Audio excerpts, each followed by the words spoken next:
Let's find out about sentences. After all, we want to be able to use a variety of sentence structures for impact. We would like our readers to be engaged with our writing, wouldn't we? So, firstly, let's look at sentences and their functions. What functions do sentences serve? Well, there are quite a few. So, to begin with, there are interrogatives. What are they? I hear you ask. Actually, interrogatives are just questions. Next, we have declaratives. For instance, when you make a statement or declaration, you're actually using a declarative sentence. Here's an example. I believe declaratives are the best.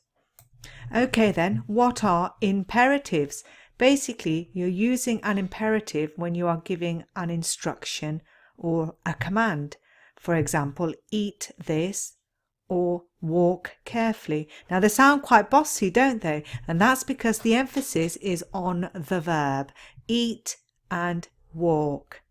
Hold on, I think I understand function, but what about sentence variety? I'd like to know about simple, compound and complex sentences.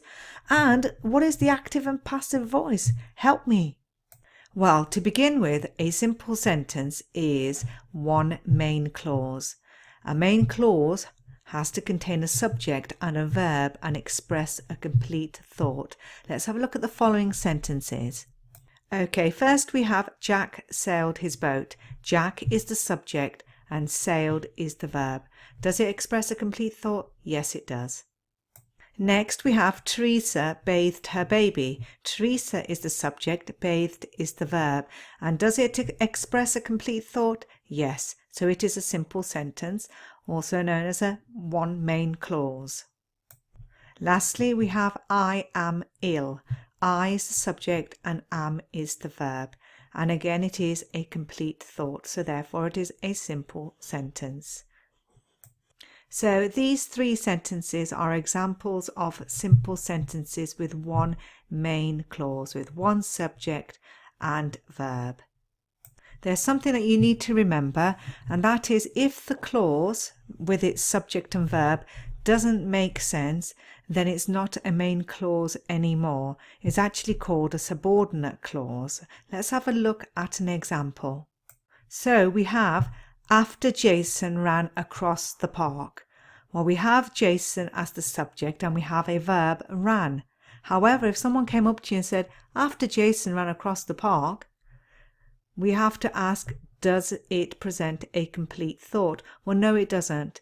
Something else has to follow in order for this to make sense. And in this case, this is called a subordinate clause.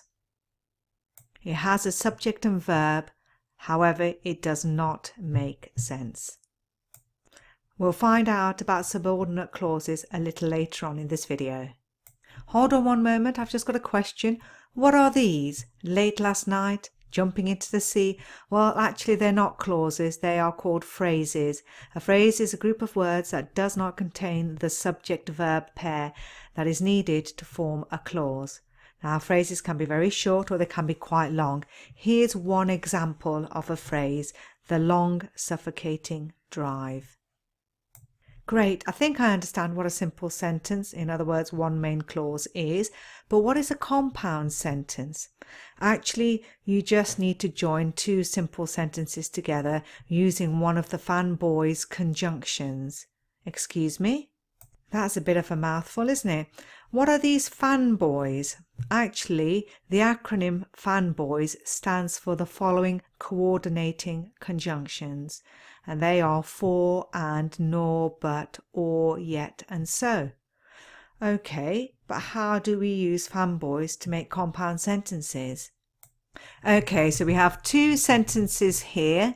I like sugar in my tea. And I like it milky. They're simple sentences. You've got one subject, I, and one verb, like. It's the same for the both of them. And in this situation, you can make a compound sentence by using one of the coordinating junctions, one of the fanboys, which are listed below. Okay, so the two simple sentences share a similar idea. So I'm going to use the coordinating conjunction and. I like sugar in my tea and I like it milky. Let's have a look at the next set of simple sentences. Coffee is nice, tea is better. So coffee is the subject, is the verb, and tea is the subject, and is the verb. Now we've actually got a contrasting ideas. So you're saying that coffee is nice, but then we're actually having a contrasting idea saying that tea is better. Here we can use one of the coordinated conjunctions to make a compound sentence. So I'm going to join the two simple sentences together with but. Coffee is nice, comma, but tea is better. Remember that you will need to use a comma at the end of the first simple sentence when you're using a coordinating conjunction.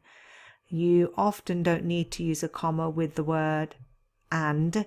However, if the sentence is a little bit ambiguous and not very clear, sometimes you will need to put a comma in, even with and. Here are pairs of simple sentences. Can you use a fanboy conjunction to join the sentences together? Have a go. You might want to pause the video now and then we'll have a look at some answers. Okay, in the first compound sentence you had two simple sentences of similar ideas, and we've used the coordinating conjunction and. The gift was lovely and it was perfect. The second sentence, I bought a gift, comma, but it was cheap. We've used but because there's a contrast in ideas, and remember to put that comma in. In the third sentence, I work hard is a result of having to earn money. So we've used the coordinating conjunction so, and again, note the comma. I need to earn money, comma, so I work hard. Finally, my cat hates the dog next door, comma, yet it adores our new puppy. How did you get on with making compound sentences? Okay, ladies and gentlemen, now we can move on to complex sentences. Do you remember the clauses from earlier on? If you have a subject and a verb and you're presenting a complete idea, then you have a main clause. Excuse me, what does this have to do with complex sentences again? Well, complex sentences are made up of a main clause, also known as an independent clause, presenting a complete thought. But you also have to have a subordinate clause, that's known as a dependent clause, and that's the bit that doesn't make sense. Wake up, wake up! Okay, I'm awake. Can you give me an example then of a complex sentence? Okay then.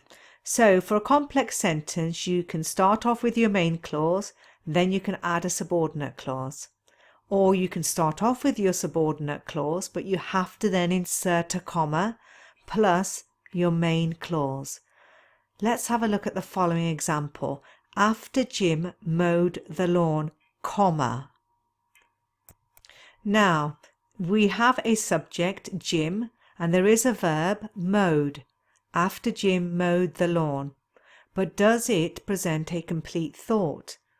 No, it doesn't, because if I came up to you and said, after Jim mowed the lawn, you would wonder what was going to happen next.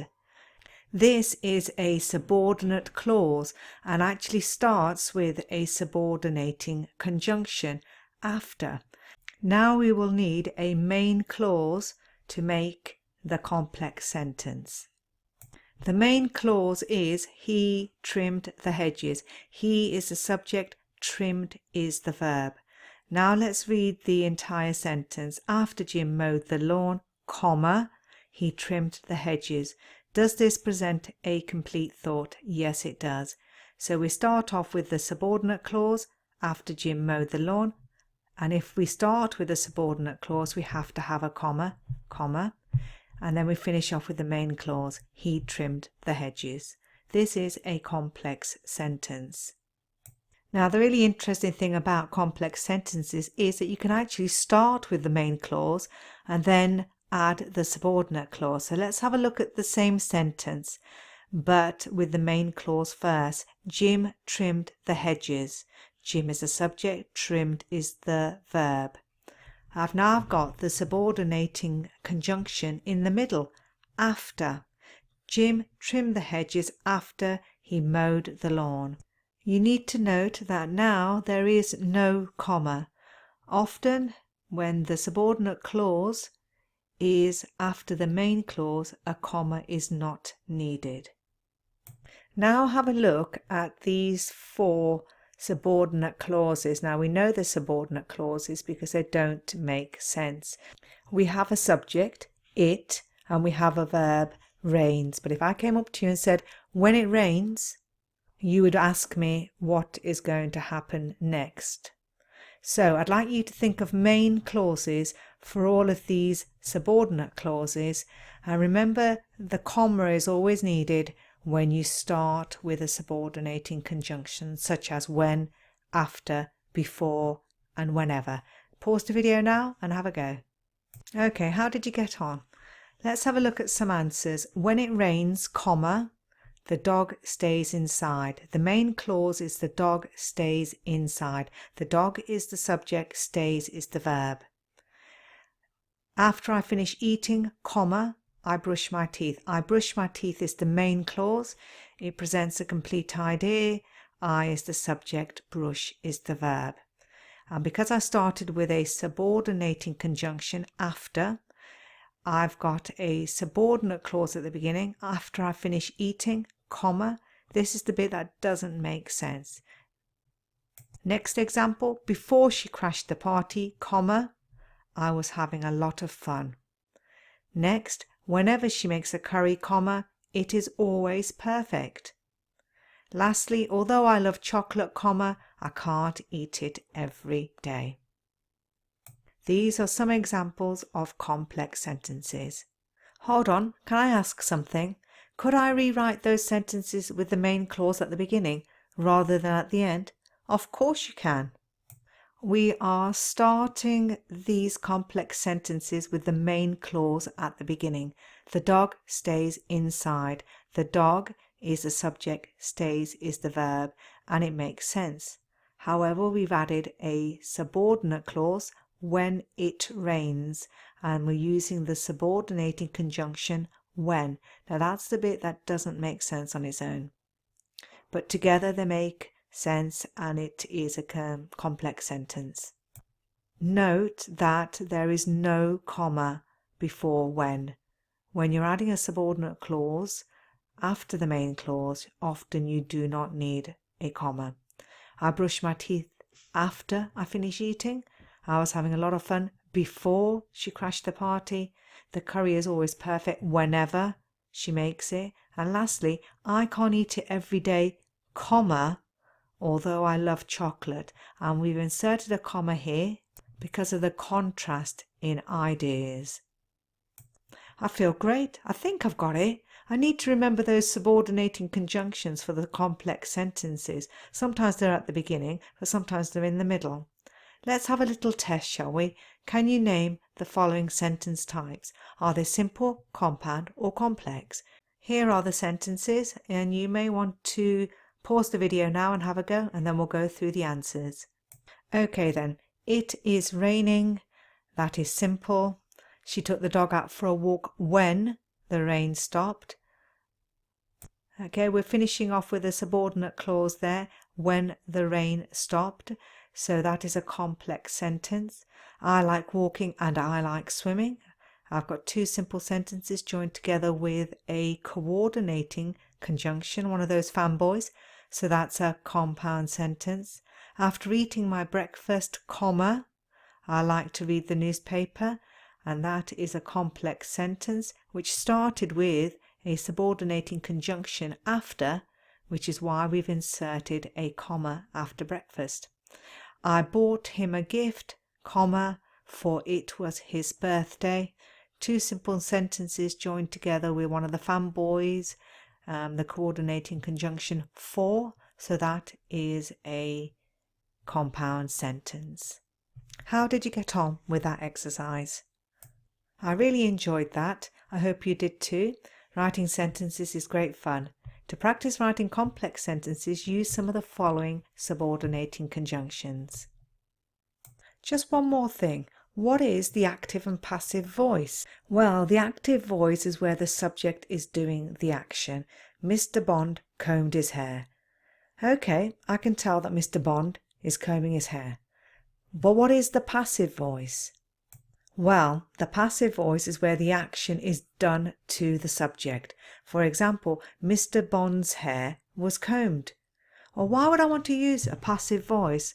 Well, we can't tell who is combing Mr. Bond's hair. So if we wanted to avoid identifying the hair combing person, then a passive voice would be useful. That was quite a bit of work, wasn't it? Time for bed now. Let's finish off with a complex sentence. I practice writing a variety of sentences because I want to make an impact on my reader. And I'm moving the subordinate clause to the beginning because I want to make an impact on my reader. Remember that comma, comma. I practice writing a variety of sentences. Thank you.